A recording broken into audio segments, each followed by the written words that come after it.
side, when they switch and have big on small inside? What do your big guys have to do there? I don't know. I thought we got pretty good shots. It's make them. You know, the good thing is we got fouled. Bad thing is we got fouled. You know, I think that's. I'll look. I think one of the assistants said like we have everything gold, silver, bronze in terms of quality of shots, and I think we were at 18% gold in the first half and led, and then the second half I think we were at 47, and we got the quality of shots we wanted. We did what we wanted. We put foul pressure on them. You know, if they're not going to give you threes, they played really small. You know, and you know, we got Dre going. You got to finish him. You know, got to be tough enough to take a hit and finish him, and I guess we'll continue to get better at that. But it's, you know, it's the difference between this game and the Tech game was the free throw line and the live ball turnovers. But yeah, maybe they deserve a little credit too. Brett, can you take me through the Tommy coming back from injury, the injury to now, like how he kind of responded to that, and what you thought of tonight? Yeah, Fletch told me today, you know, maybe 15 to 20 minutes would be a good number. That he's been, you know, he hasn't literally done anything. I mean, it's like you guys getting off the couch after being there for 16 days and trying to go play a basketball game, and his conditioning is just not there. It's you want to be fair to him, and we need Tommy. We need his passing, we need his facilitating, we need his brains, you know, and it shows the most on the defensive side, to be very honest with you. And so I think as we get these next couple games, you're going to see, we need to see amped up minutes and better conditioning, and you know, he committed a turnover in the first half just out of fatigue, and that's the stuff that we've got to get through. And I mean, he's been in, I think, 9 practices or 10 practices all year of our 40.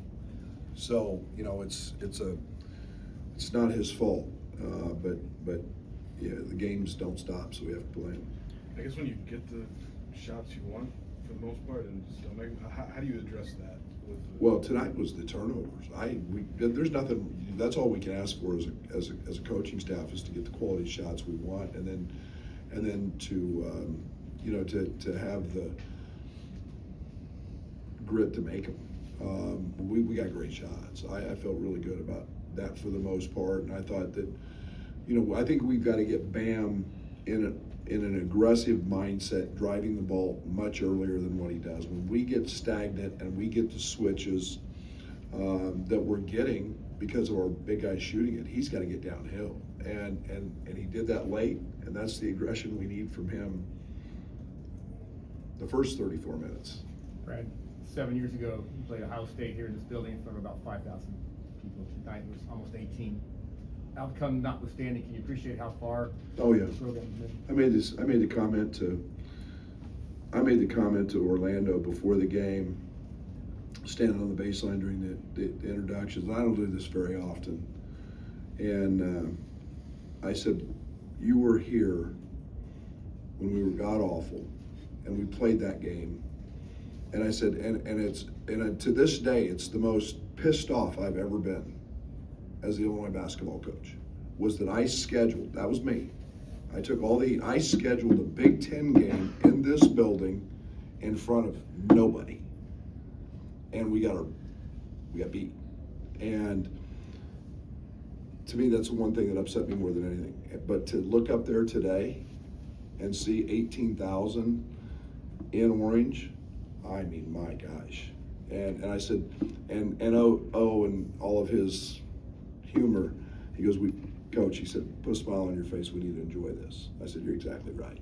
And I have tremendous appreciation for our fans, for our administration, for allowing us as coaches to get to this place. So it's the first time I've reflected in a long time, but that was pretty cool today. Coach, in retrospect, was anything you would have did differently to slow down 5 on later? Is that just a great player making plays? He's a pro. he's a pro. You know, we blew 2 switches.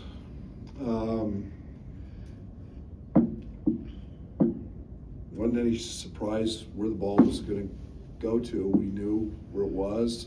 We had we had Mihailo in the game. They shoot a 3. He doesn't block out, and then they hit a 3. It was little things like that that get guys going, and give him all the credit in the world. He's a really good player, and he made the plays. And sometimes good players just have the ability to take over a game like that, and he did that tonight. With the switching, was that to protect Kylan for 4 fouls, or was it some matchup in that final stretch that you liked about switching? Well, we knew that they were pick and pop. They were really, really small. They had 4 little guys on the court, so it was just easier to switch one, and then they hit one over Z late, which, you know, we actually bounced back and forth with some zone, and we liked Z in there because he was protecting them. You know, has the ability to protect the rim, but. You know, give them credit, man. They made the plays and hit the shots that they needed to. What did you learn what did you learn about when they went small? What did you learn about this team's ability to kind of play a smaller lineup, and what can you take from them? It'd be nice when we get healthy to be able to do that. You know, Brandon's still, you know, not 100% with his ankle, and he can help us in those moments, and we have the ability to go small. You know, Mihailo I thought was outstanding, and you know, first game and let it be against maybe the best backcourt in the country, and that speed and just feel comfortable. And in this environment, my hat's off to him, and literally he has had 3 days now of full practice of our 40, so 3, and you know, he's going to be just fine. He's going to settle in, and you can see with Kylan and Dre, they have a lot of confidence in him because they do see his ability. Does Mihailo maybe? Go ahead. Does Mihailo maybe not play if Bam doesn't get into foul trouble, or what was the plan with him? Yeah, you want to be really careful with that. That was my dilemma going into this. You got a really big game. And I probably, to be quite honest with you, probably wouldn't have played him, you know, had there not been the need to do that, just from a confidence standpoint. But I did find out, and my confidence grew a great deal in him. You know, we got a couple of opportunities coming up that at home that we were kind of targeting, but I thought he did great, and so it just worked out that he needed to play tonight. Brett, given that you just got Tommy and Mihailo back, how far away do you think this team is from operating at its full potential? Tommy's conditioning is a big piece of it. I think Brandon's a piece that I really like, and we need his physicality at the guard spot. I'm still playing those 2, Kylan and Keaton, way too many minutes. So I've got to find some confidence and gain that. But you know, I think that, you know, we've got to get Tommy into that very, very active 25 to 30 minutes a game mindset. We need his intellect. We need his shooting, his passing. We need that. And so I don't know when that is. We can only, you know, we can't just push the button and say you're in great shape. You know, he's got to play through some of that. So, but he's working at it, and he's a tough son of a gun. He's back sooner than everybody thought he would be, and I appreciate that from him. But you've had guys over the years that you could isolate at the end of games and finish the games out for you. Io and TJ.